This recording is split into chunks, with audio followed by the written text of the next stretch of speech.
We're doing this again, Josh? You don't realize it's live for the second straight week? What are we shooting a video? Hi. Happy opening day. That's what we're going to talk about. I'm Josh Katzenstein. This is Luke Johnson, and we are here to talk about the New Orleans Saints. And as I'm sure many of you fans know watching, it is March 28th, which apparently is some kind of holiday for Saints fans because they really don't like that team in Atlanta. I don't get 328. Does that have anything to do with anything? Yeah, I think so. Those are just numbers, you know, dates, you might even call them. But I mean, it would be embarrassing if you had a 28-3 lead in a football game. Oh, that would suck. Especially in the playoffs. And then you had to be reminded about it every year on a specific date. It's crazy. Or 28-3 lead in the Super Bowl would be pretty great. Well, so you get reminded of it on a specific date, but then also every other day of the year because Saints fans are pretty petty on Twitter. I don't know if you've ever noticed this. And at Jazz Fest and at any other event where there's an opportunity to hold a flag. But I'm really interested to see if there's some pettiness coming from the Falcons fans this year with the non-call. Not if, but what kind of pettiness. I'm looking forward to the Petty Bowl whenever they play. So as fans like to point out, and I think the pictures of the stadium are not totally accurate when Saints fans show how empty the Falcons stadium is. Sure. But I would imagine that there might be someone, a Falcons fan who prints out a picture of Tommy Lee Lewis and Nikel Roby-Coleman, puts it on a flag, but then they're, at the bar, not actually at the game. So, Accidental Spoonerisms, by the way, it's our band name. Oh, is it? Colby Rollman. I see what you did there.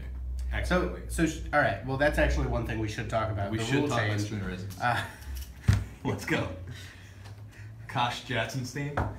We're off to a great start today. All right, let's talk about some rule changes. We both have baseball in the mind. You get it. But no. So this past week at NFL owners meetings, I guess it was just a few days ago, they voted to change the replay review process. Right. You can now challenge pass interference, whether it was called or not. And I think it's a great move for the league. It's a one-year trial run, which they do with a lot of rules. They did it with the new kickoff rules this past season, and then they adopted them after they realized that it had the intended results.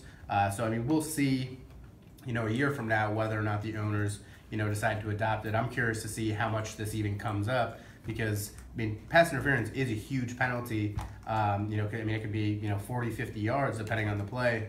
And depending on the time of the game, it could totally change the outcome like it did in the NFC Championship. But I don't know that this is going to be something that's happening every single game that someone challenges. I know some people are worried that it's going to slow down the game, but it's not an additional challenge or anything. It's just, I think the game's going to flow the same way. What I'm curious about is this, it seems to be called the Saints rule. Should we call it the Roby-Coleman rule? Should we call it the Tommy Lee Lewis rule? It has to have a snazzy I kind of want nickname. Tommy Lee to live on in history. No, but look, I kind of disagree with you here in that I think we're going to see this utilized all the time. I think a pass interference call is one of every game has one where you're just what? How did this happen? And I think. Just because of the nature of the penalty, like you were saying, how you can get 40 yards on one call that might be a terrible call, or like the benefit of the Saints against the Steelers late in the game that might have decided that Pittsburgh winning the division, or going to the playoffs. So I think we're going to see it frequently. I would be surprised if we didn't see just about one in every Saints game this year. It's one of those calls that it has just a divisiveness to it in game every week. Yeah, that's my opinion. I think we'll see a lot of it this year. So I guess the next step is what people are curious about. So I assume that there isn't going to be anything that goes wrong with this this first year because there was so much passion, especially from the coaches. The fact that all 32 coaches agreed on expanding replay in some capacity, shows you that, this is the way they want the league to move forward. So I would think that this will get adopted next year. But do you think there's a next step for advancing, and improving replay or adding the Sky Judge or whatever? I would think so. Yeah. I think this is a good testing point for it, right?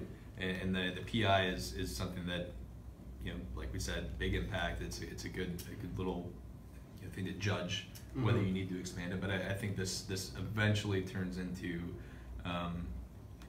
if you're giving yourself the ability to replay a judgment call on the field, that turns into the ability to replay just about every judgment call. The thing I think maybe that gets stopped is when you start talking about like holding penalties and because you could do that on every play. But I do think that this leads to some form of expanded replay down the line. I'd be shocked if they did this for this year, and then next year they turn around and be like, no, we want to take ourselves back. I would think it would keep moving forward from here. The one issue though is that pass interference is still a judgment call even on replay. I'm curious because one of the most memorable pass interferences that I ever saw, whether it was or it wasn't, was in 2014 playoffs, Lions against the Cowboys. I was covering the Lions at the time, and it was midway through the fourth quarter. The Lions had a lead, but they were driving, and it was third down at near midfield, and the refs threw a flag for defensive pass interference, and then they picked it up, and then it was 4th and 1. And the Lions decided to punt. It was a bad punt, and then the Cowboys took the lead, won the game. But I saw some people, Lions fans or reporters were tweeting whether that would be a penalty or not, because it's face guarding. That if the linebacker was coming at the tight end, it was face guarding him. He might have made a little contact, but he wasn't looking at the ball. So I don't think this is going to fix it perfectly because it's still a judgment thing, Sure, but it should improve. It should improve it. But every play inherently is a judgment play. Sure. Yeah. If you're deciding whether a guy caught the ball when he's did he get his foot in bounds? Did he maintain possession all the way through? It's still your interpretation of a rule. You're still interpreting a pass interference rule, but you're just getting a second chance to look at it closely. I don't buy the judgment call part of it as much because who's to say a guy doesn't pick up a first down on a 2nd and short where he stopped stoned at the line and they got to figure out where the hell the ball is. I just think every single play has some level of judgment to it, and it just depends on the individual interpreter. So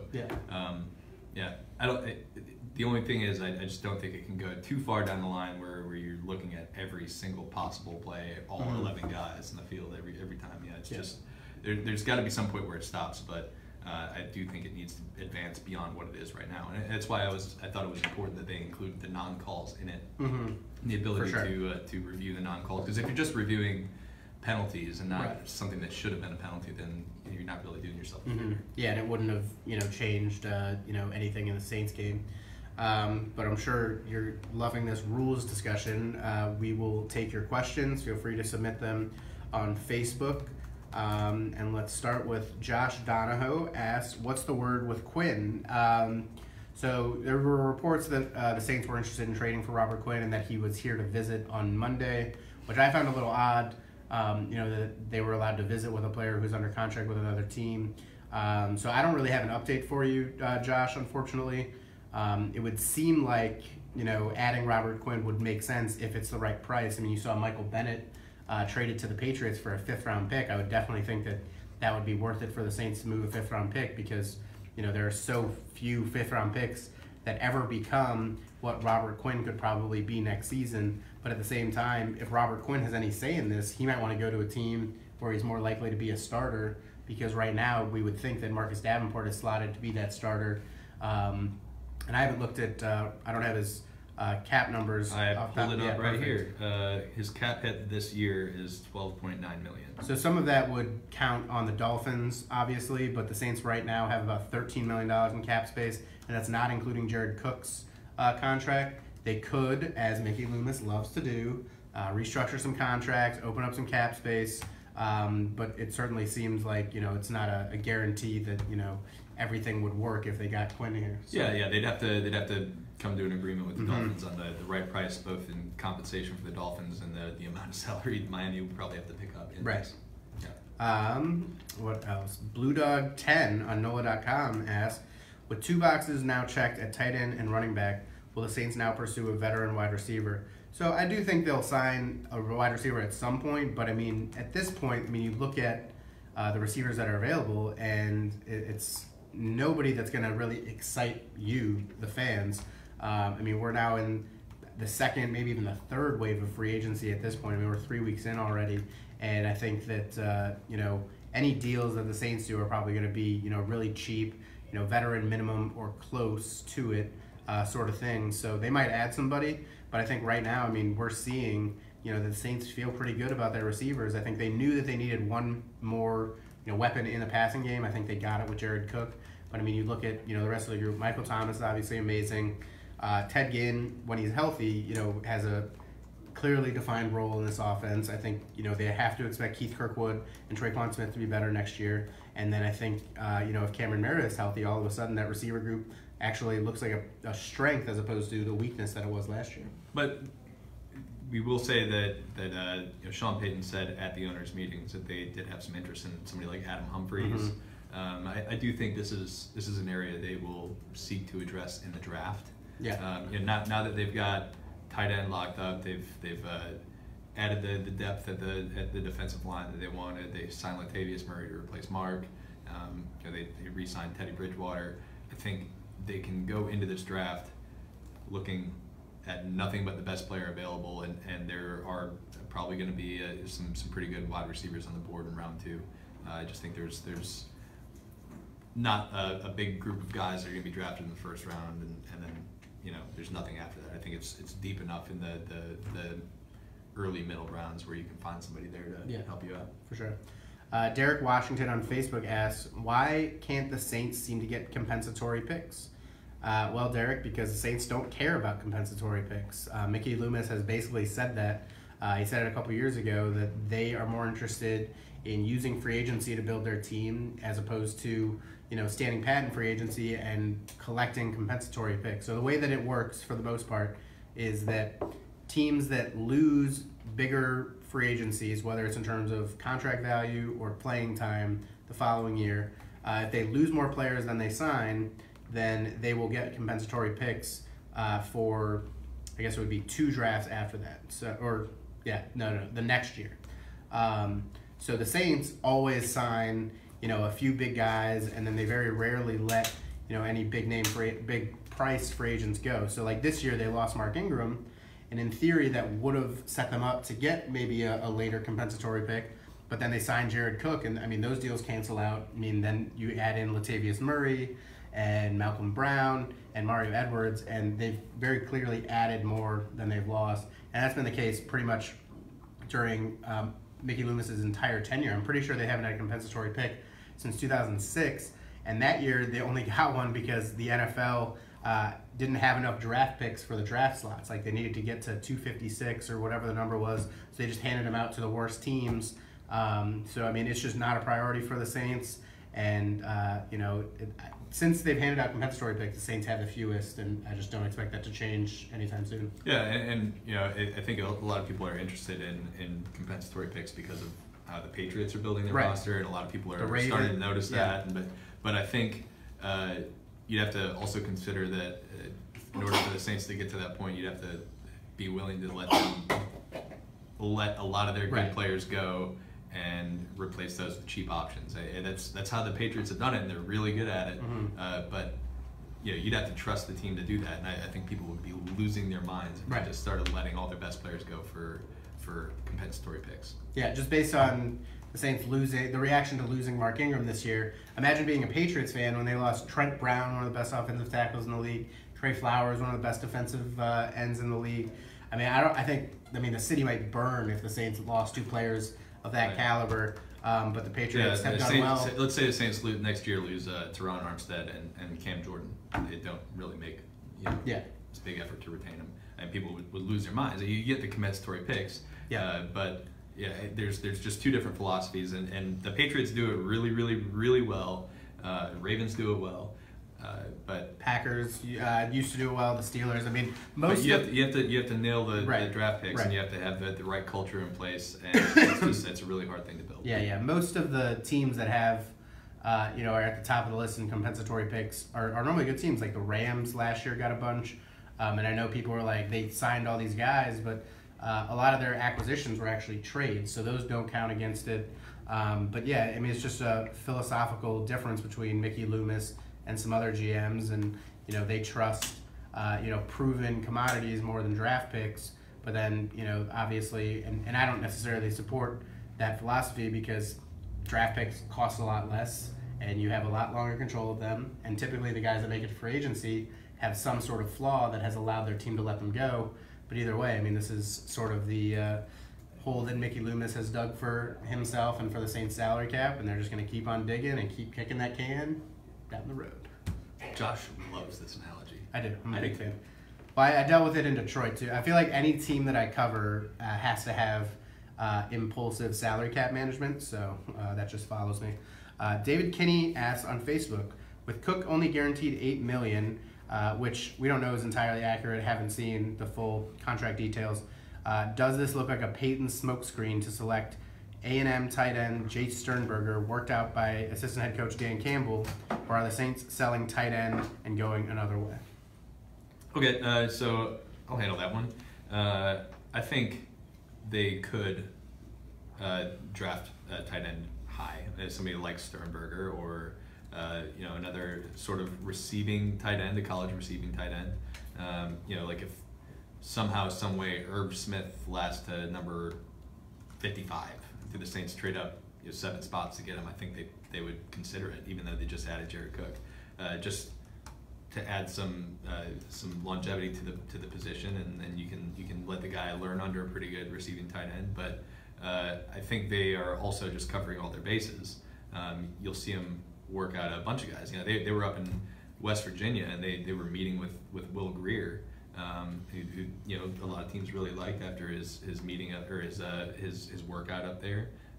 But I don't think that is a sign that they'll draft Will Greer. They've got 3 pretty good quarterbacks on the roster. Mm-hmm. So yeah, they just do their homework on these guys, and if they like when they drafted Alvin Kamara, they had Mark Ingram, and Adrian Peterson was already on the roster at that point.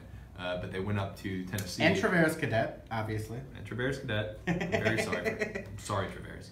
But they went up to Tennessee, and they just fell in love with the kid. Yeah. And that's the thing. Is you got to go out and see these kids, and you got to see, like, oh, I really like him.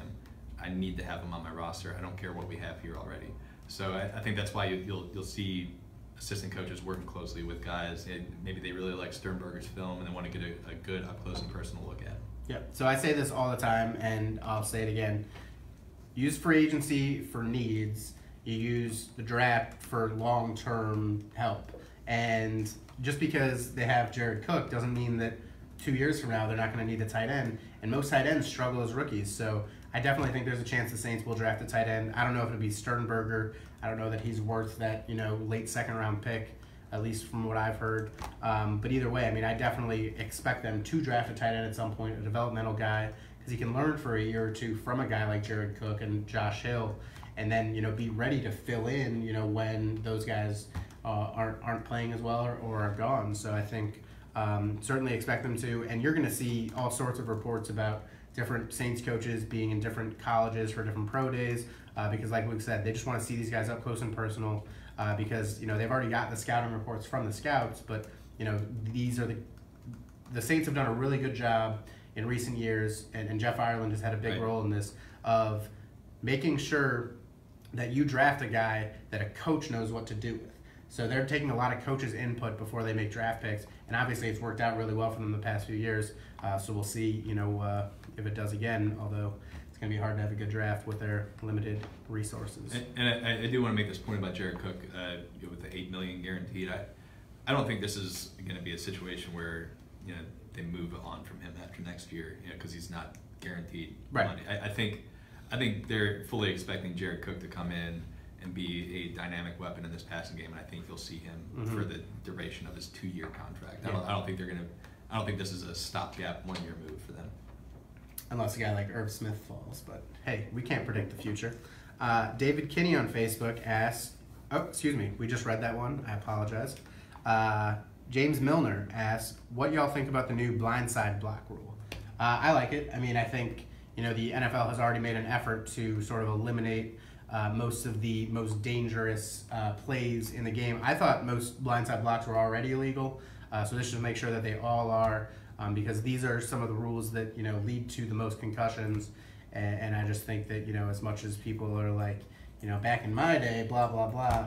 But I mean, we want these guys to have healthy, prosperous lives after they're done playing football. So I think it makes a lot of sense. Yeah, back in your day, you also used lead paint on the walls, so tastes really good, from what I've heard. I loved paint chips. Paint chips, Lay's chips, they're all the same.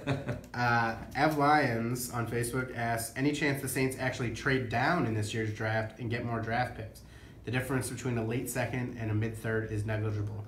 I certainly think there's a chance that happens, but I think it's more likely just based on the Saints' history in the draft that they would probably try to package some of their late round picks and move up in the draft, whether it's in the second round or even I don't know, trading a future draft pick to get into like the third round or something. But certainly there's a chance that could happen. But I think I don't know why fans would necessarily want that to be the case, because if they're trading down into the third round, it is negligible, but at the same time, I mean, in theory, you're getting worse players. And really, outside of the first 3 rounds, those guys very rarely have successful careers, so you're taking a big risk if you do that. Yeah, and I will say that a lot of the focus has been on can the Saints trade up because of their limited resources this year. You want to get as high as you can to draft that one player you like. But I think they're going to be going into this. They'll have their board of players they expect to be there and that they are really targeting. And if they see a guy they really want, they're going to pull the trigger on it. And they may move up to get that guy.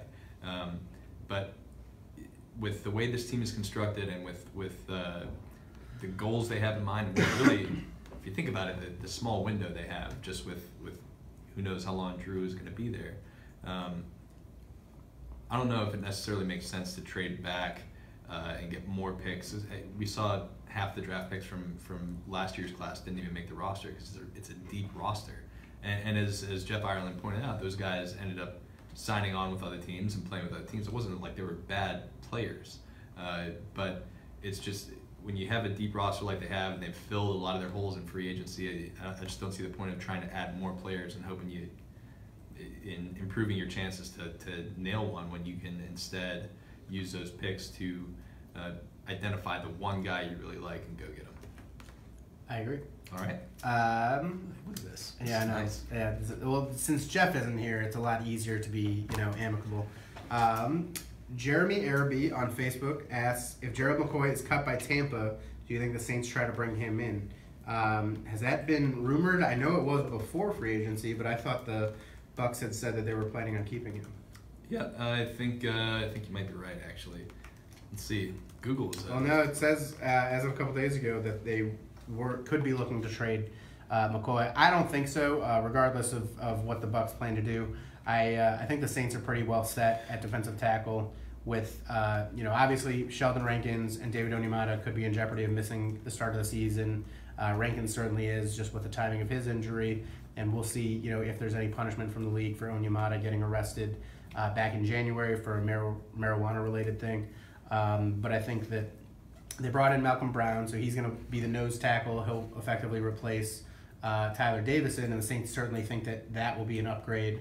And they also brought in Mario Edwards, who's a guy with starting experience. He didn't really do a whole lot last year with the Giants, but I think, in the Saints' mind and in the minds of players looking at them, knowing that Rankins and Onyemata are going to be back, I don't know why a guy like Gerald McCoy would want to come here because, obviously Gerald McCoy would be a starter, but then all of a sudden that pushes one of your other guys back, and I just think that's not a situation the Saints really want to deal with. I think they're hoping, that Brown, Edwards, and maybe a rookie can, step in. Brown, Edwards, Taylor Stallworth, and maybe a rookie can sort of fill in for those few games while Rankins and Onyemata aren't available. I just don't think... we're assuming Onyemata isn't available. Right. We don't know for sure if he's going to be suspended. Yep. So I would just say that I think they're pretty well set there. Obviously, you have to, hope those guys play well, but I don't know that they can really afford to spend more resources at that position. Yeah, and on top of that, it would have to be, if Gerald McCoy is cut, they would have a chance at getting him because there's no way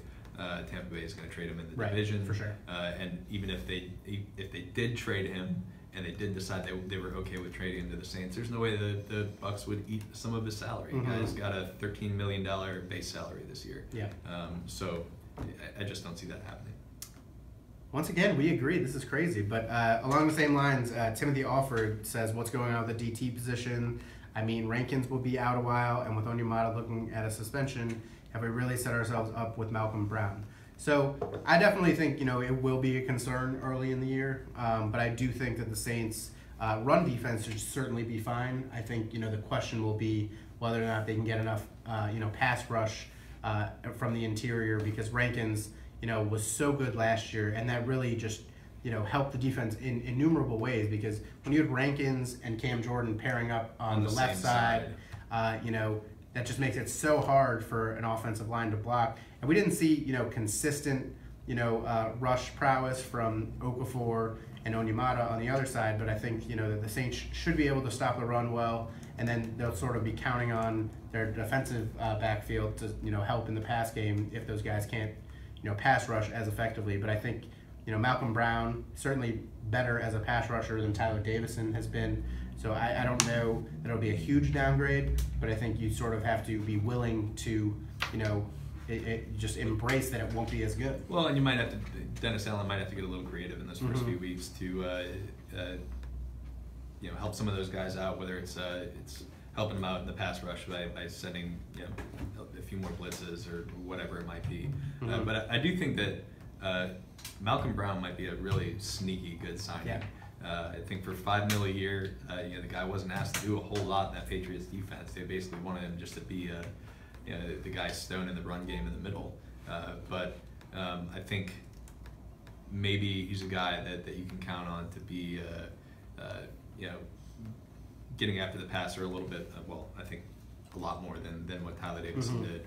And you can get some pass rush from him there. And if you get a little bit more development from Marcus Davenport, Cam Jordan's going to be Cam Jordan. I think they're going to be okay in that department. Paul Cressman asks, could Ole Miss receiver A.J. Brown slide to early second? Would the Saints trade up? Would he be a good fit? A.J. Brown would definitely be a good fit, because I think A.J. Brown's a really good player. I highly doubt that he'll slide to the Saints in the late second. I guess there's a chance he can slide to the early second, but I think he's probably going to be a first-round pick. I think he's one of those guys where here's the thing though, like this draft is so loaded defensively. I think it's going to push a lot of those offensive skill players back toward the later end of the first round, and then you could start to see things happen where teams trade up for quarterbacks and yada yada yada, push some of these guys into the second round, whether it's A.J. Brown or what's that kid from Oklahoma, Marquise Brown. Marquise Brown. Yeah, I think those guys are both considered first round talents, and both are guys that could potentially be available, in the second round. But you also got to look at what's happening with teams like Green Bay or Oakland that have these multiple first round picks, and they can load up on those defensive guys early, and then both of those teams have needs at wide receiver. Right. They could end up picking those guys late in the first round. There's definitely a chance, and I think if A.J. Brown slides to somehow mid-second round, it's the same sort of scenario we were talking about with Herb Smith. I think if there's a guy the Saints really like, they'll make a move to try to trade up for somebody like that. But it's all these variables make it very difficult to prepare for the Saints, just knowing that there's so many things that can happen just in that first round that could change your philosophy when you come around in the second day. Yeah, for sure. And I think that the Saints have done really well to set themselves up because of their moves in free agency, that they don't have to just reach for a certain position of need.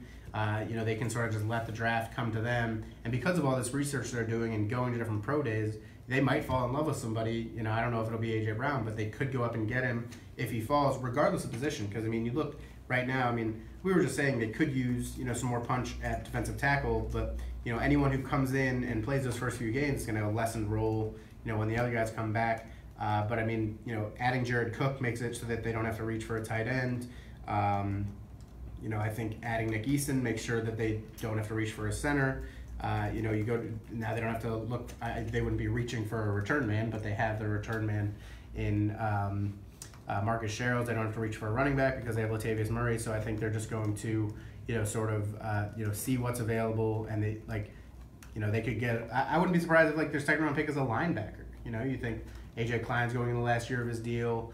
Alex Anzalone stayed healthy last year, but that was the first year really in his football career that he's ever stayed healthy.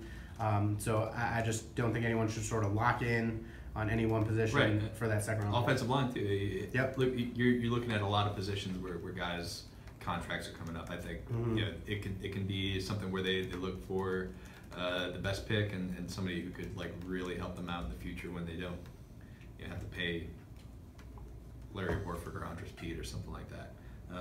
They can plug one of their second round pick this year in next year and let one of those guys walk. There's a lot of different ways they can go with this. Chase Clark asks, when is Jeff coming back and how good do you think Atlanta will be next year? Well, Jeff right now is basically Carmen Sandiego. I don't know where he is. Apparently he's going to be in D.C. for the LSU basketball game, but until I see that, we're not so sure. But he was just at owners' meetings in Phoenix. And before that, he was in Jacksonville for the first 2 rounds of the NCAA tournament. So in theory, Jeff could be back here next Thursday for the live Dat Chat on Facebook. But if LSU wins and advances to the Final Four, then that might not happen. It might be me and Luke again. Maybe Chris Dave will show up. It's unpredictable. I don't know. I can barely tell you anything about Jeff's life, and I certainly can't tell you where he'll be a week from now. Well, I know this. Everybody is rooting for LSU to keep winning because everybody is rooting for this charisma to keep showing on the camera. You and me, buddy. Yeah. Let's get it. We agree on things. Do you want to talk about Get the Jeff Falcons? out of here. We don't want. Nobody wants Jeff. Chase wants to know about the Falcons. Jeff has. I'll tell you something. Instead of the Falcons, Jeff doesn't like cookies, and I found this out at the first Falcons game we covered. And they had the best cookies. Oh my god, the best cookies. And Jeff is just like, oh, the only good cookies are the stupid Samoas. Delta and the Delta. Yeah, cookies. He did lead with the Delta Biscoff cookies. Out of here. Which are fine when you dip them in coffee, but come on. No, they have these amazing. Look, listen. I know you're gonna hate me for saying anything positive about the city of Atlanta or the Falcons or their stadium, but in the press box they had the most amazing cookies, these butterscotch, with white chocolate chip. Fantastic. I can't even. Regardless, I think the Falcons will be pretty good next year. Yeah, I know that's probably not what you want to hear, but I think they were really set back last year by defensive injuries and by having Steve Sarkisian calling their plays because he proved to be a terrible NFL offensive coordinator. He couldn't get Julio Jones the ball in the red zone, which is the number one thing you have to do if you're the Falcons offensive coordinator. So I think they have a lot of talent on both sides of the ball, and I think that they'll definitely be in the running for that NFC South title. I don't see nearly as much potential from the Panthers and certainly not the Bucks, but I do think it'll probably be the Saints and Falcons battling for that top spot. It's the every other year thing with the Panthers. They're probably going to just surprise everybody and go 13-3 next year. They surprised me early in the year last year, and then they got their doors blown off by the Steelers, and then they could never recover. So I think we found out that they were a little fraudulent, and I just haven't seen them improve their roster at all this year. So. Yeah, but again, we're going to agree on this for the most part. I think the Panthers are going to be pretty decent next year. I think they'll be decent. I mean, if Cam Newton is healthy, I really like their weapons on offense. I think Christian McCaffrey is awesome, and North Turner really knows how to use him. And what's that young receiver's name? DJ Moore. Curtis Samuel's still good. If Cam's healthy, I think they're going to be a tough out next year. I think that the Cam injury made them just awful down the stretch, and so I think they're going to be a challenge. I think the Falcons are going to be way better next year, and it's not going to be a division the Saints are wrapping up in Week 15 like they did last year. Yeah.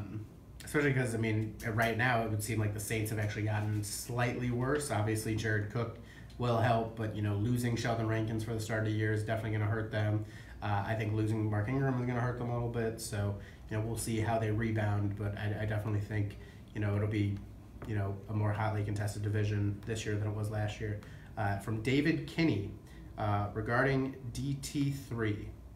Will Saints extend both Onyemata and Rankins? PFF has Onyemata as a better 3 technique with Michael Thomas and other rookie contracts set to expire. We're not going to be able to afford all these guys. Don't believe everything you read on PFF. Sheldon Rankins is a better player than David Onyemata. I do think they're not very far apart.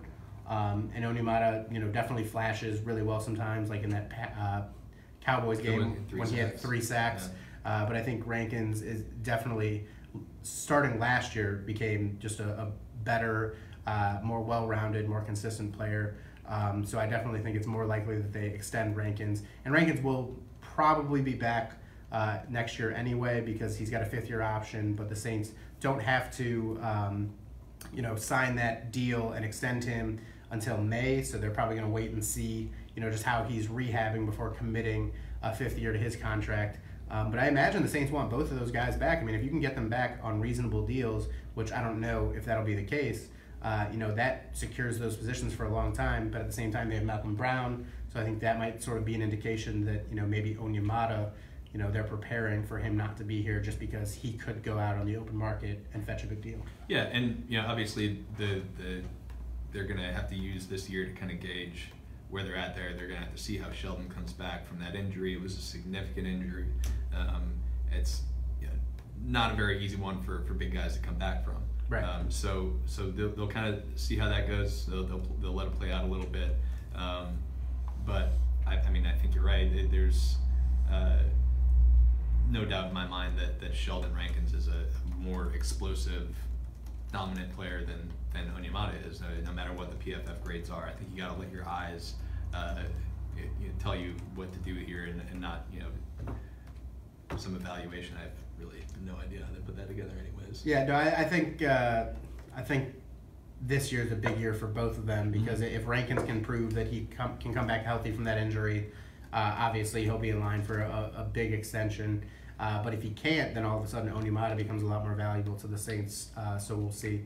David Kinney asks, is Pete getting traded? No. The Saints need a starting left guard, and I'm sure they don't want to go into the season with 2 new starting offensive linemen, especially with how well the offensive line has played the last 2 years. And if they were going to find a way to trade him, they would have done it before free agency started to try to free up that money. But if the Saints don't want him on that deal, I don't know why another team would, so no. Yeah, and I will add that just considering Tehran's injury history, I think it's good to have a guy who can slide out to left tackle if you need it in an emergency situation. Even though he's not the caliber Tehran is out there, the versatility is key. And like you said, the one reason to trade Andres Pete would have been to clear up that $9 million that he's eating up the salary cap. But you don't really need that now, because you're not going to go out and sign somebody the caliber of Pete at left guard. Right.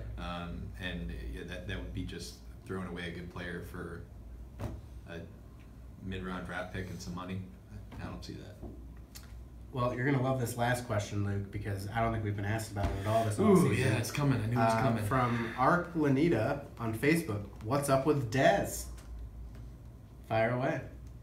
Dez can't run right now. There's no way Dez is going to sign a contract with somebody before he can pass a physical. He can't pass a physical, he can't run. So this is something I think you're going to see play out into the summer, maybe into the start of the season, until he can truly show other teams that he's worth having on the roster, and he can't do that until he can show he can run. It's amazing to me the amount of interest in Dez Bryant. This guy missed all of last season because he didn't sign with the team, and whether or not that was his fault for rejecting offers or for other teams not being interested, I mean, he spent the first 2.5 months just at home. So clearly he's not this guy that he used to be with the Cowboys. And then he signs with the Saints, and because he was out of shape, I mean, I guess it doesn't necessarily mean that, but he arrived out of shape, and then he tore his Achilles in his second day of practice. So basically, when you tear an Achilles in November, you're probably not going to be playing until August at the earliest. So there's no reason for a team to sign Dez right now. Sean Payton said as much last week at owners meetings that they'll evaluate that in time. So I just think everyone needs to chill with the Dez stuff. And even if he does come back, I wouldn't expect the best red zone threat that he was while he was earlier in his career with the Cowboys. So But you can feel free to keep asking, and we'll keep giving you the same answers. So for Luke Johnson, I'm Josh Katzenstein. Thank you very much for joining us. We will be back next week on Dat Chat Live on Facebook. I don't know if Jeff will be here because of LSU basketball, but we hope you enjoy March 28th, Saints fans, and happy opening day. Go Brewers.